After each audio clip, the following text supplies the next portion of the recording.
Wow, what an end to the match. What an unexpected change of events. Chelsea come out 4-2 winners on penalties, 1-1 at full time, 90 minutes. And they came out 4-2 winners in the penalty shootout that followed subsequently. This is my immediate reaction to the result after the whistle would have been blown after Petrovic and the entire team would celebrate. But I'm honestly shocked. I'm surprised.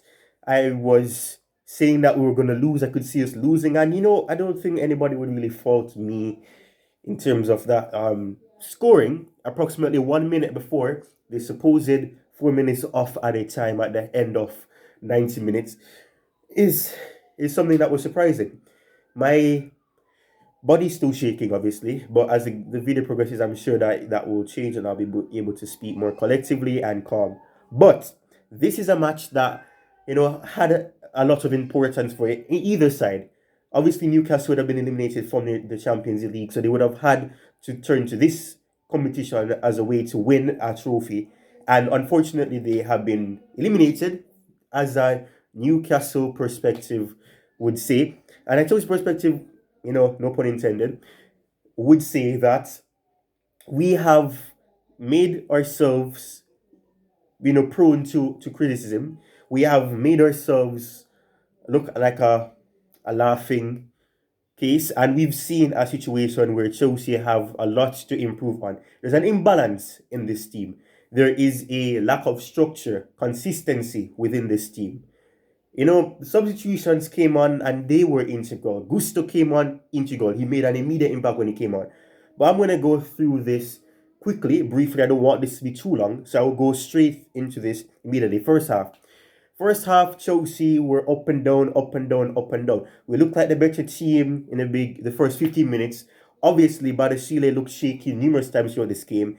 And that I'm kind of disappointed that happened to him, but at the same time, I'm not really surprised because we know that he's come back from an injury. We know that he's still young, he's still naive, and even at AS Monaco, he had these mistakes there as well. He scored own goals for Monaco when he was there. He's made these mistakes there as well. His distributions are usually proper or average or good enough when he's played for Chelsea in the past. Even in the Sheffield United game, he was one of the better ball playing defenders that we had against Sheffield United. So it's kind of surprising.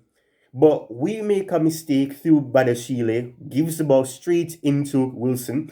Wilson had 3 against 1, and he still was able to pounce. Petrovic could not stop it with great accuracy. Newcastle leads through Joe Linton. We go up and down again. There's a lot of intensity. We're dominating the ball as usual. 80% possession throughout the first half, continuing after we had conceded. We had opportunities. Jackson missing, Sterling hitting the bar, kick hitting wide, goalkeeper receiving attempts. But Chelsea persevered. Chelsea had their ups and downs. Chelsea had their moments of shakiness as well. Casado with a rash tackle as well through that game. Sterling desperation showing, Gallagher desperation showing as well. But first half ends with Newcastle going up in the break. So throughout that period, fans are obviously despondent. They're saying what is going to happen. Some fans are hoping that we come back and win 2-1 or 3-1. I was actually predicting a 2-1 win for Chelsea. I would have said that in my preview if you had seen it.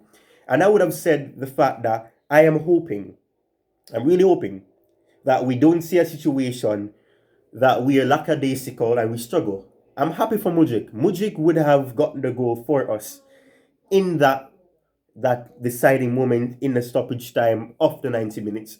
And as I would have mentioned prior in this video, these substitutions that came on made an important impact. The second half, we saw players like obviously Enzo being replaced at the end of the first half, I should say, before the end of the first half. And we tend to see a situation of errors happening there as well.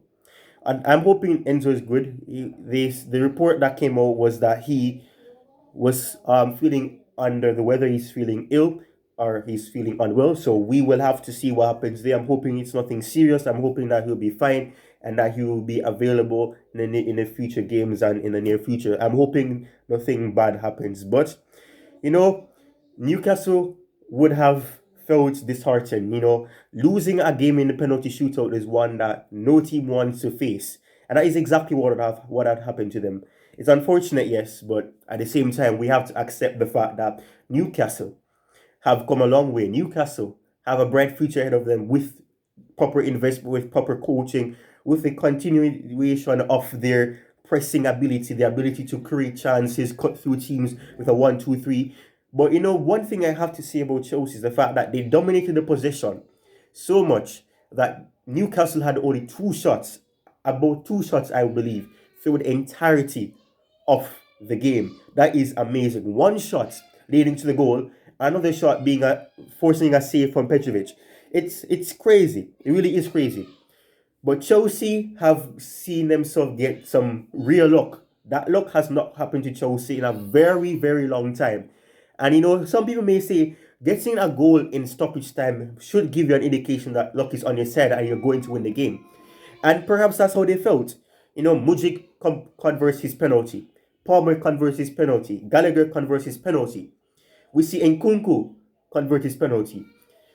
On the other side, we see Joe Linton, finishing his penalty. Trippier missing his penalty. But we also see Bruno Guimaraes, who ends up scoring and making it 4-2. 3-2 at that time, my apologies. And then eventually it's 4-2. Obviously, that goes to Nkunku. I'm sorry, but I cannot remember at the top of my head the player who would have missed the key and important penalty that Newcastle had to score to remain in the competition and to stay in the match.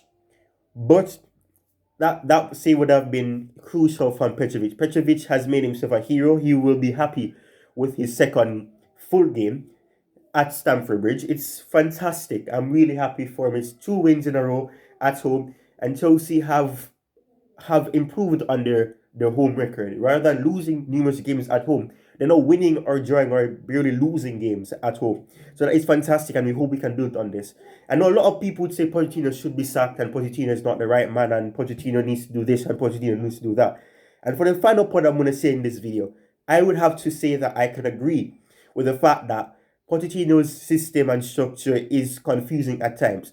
He didn't make up for any substitutions, as I would have mentioned numerous times in this video, came clutch. They came up and they delivered. All the substitutions that came on had their positive impacts. Broha would have had his negative impacts, going outside numerous times. But he also did some flair. He was able to control the ball well, distribute the ball well, and get himself involved, play as a wide player. So fair play to him. Broha still has a lot to go. I know he's recovering from an injury, so we probably shouldn't be too hard on him, but we should be expecting more. We have to expect more, no matter what it is. But Pochettino has frustrated me, I'm going to be honest. I know we have players who are coming back from injury, and I would have predicted seeing Gusto play rather than Disasi playing as a right back and Levi Cole playing as a left back. But Malo Gusto coming on for Levi Cole at halftime is one that it works like a charm. It works absolutely like a charm. We see something that is positive and we see something that I'm proud of. We see our substitutions coming on, making an impact. Matson came on, made an impact. His pace and his ability came clutch. He did well. All the players that came on in the second half made impact. Sterling had his ups and downs. Sterling would have been amazing throughout some parts, but my problem with Sterling is his inconsistency. Sometimes he seems like the greatest player since Hazard. The next moment he looks pretty poor. Next time he looks good. Next time he looks poor in a game and he looks good throughout the ending of the game, and we go from there. But I'm absolutely happy with what we saw from Chelsea. I'm absolutely happy with it.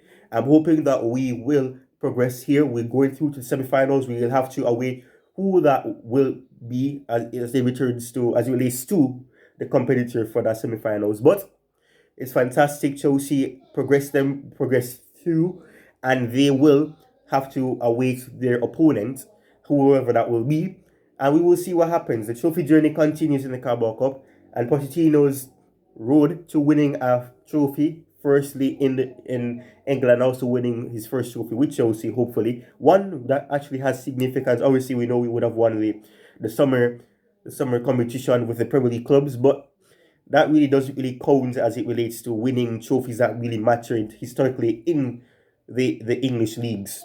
So that's the end of this video. Cheers. Keep the blue flag flying high. Like, share, and subscribe. Cheers.